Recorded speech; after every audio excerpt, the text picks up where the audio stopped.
Avec Dimitri Pavlenko à 7h20 sur Europe 1. Bonjour Agnès Verdier-Molinier. Bonjour Dimitri, bonjour à tous. Alors, on va encore parler un peu de politique. Depuis la dissolution de l'Assemblée le 9 juin dernier, on a l'impression que l'économie française est en train de se dérégler. Commençons par la Bourse de Paris. C'est l'une des plus mauvaises performances pour le CAC depuis des années, et je crois même en Europe cette année.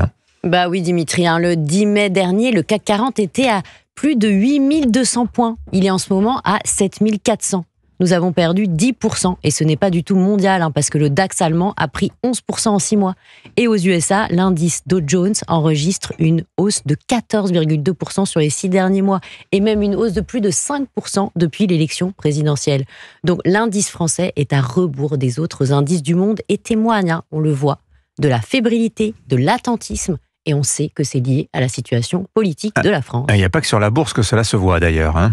Bah non, le taux d'investissement des entreprises par rapport au PIB est en baisse par rapport à 2023. Et puis alors, il y a eu un baromètre BPI France à fin octobre des patrons, et 66% pensent repousser leurs investissements ou même les annuler. Et 54% sur les embauches, ils pensent soit les repousser aussi, soit les annuler à 54%.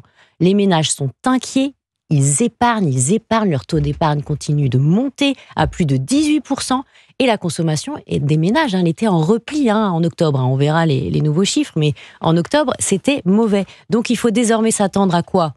Pour ce 4e trimestre, à une croissance nulle. C'est en tout cas ce que prévoit désormais la Banque de France pour le dernier trimestre de cette année. Est-ce qu'on risque d'entrer en récession ? Je rappelle, la récession, techniquement, c'est au moins 2 trimestres négatifs d'affilée. Oui, c'est ça, Dimitri. Ce serait clairement pas du tout une bonne nouvelle. Et en fait, il faut le dire à ceux qui nous écoutent, ça n'arrive pas si souvent. Depuis 1945, la France, elle a connu 4 récessions, 75, 93, 2009 et 2020. Donc, c'est vrai que là, si on avait une nouvelle récession, ce serait quand même quelque chose de très grave. Évidemment, Dimitri, on le sait, ce ne sont pas les politiques qui créent l'emploi et la croissance, mais ils peuvent détruire beaucoup avec l'instabilité qu'ils créent beaucoup de croissance et d'emplois. Depuis quelques mois, ils se sont d'ailleurs bien complétés, du président de la République à LFI, en passant par le RN. Pour cela, entre la dissolution, la motion de censure, les batailles d'ego, qu'est-ce que ça a rapporté ces derniers mois à la France, tout ça ?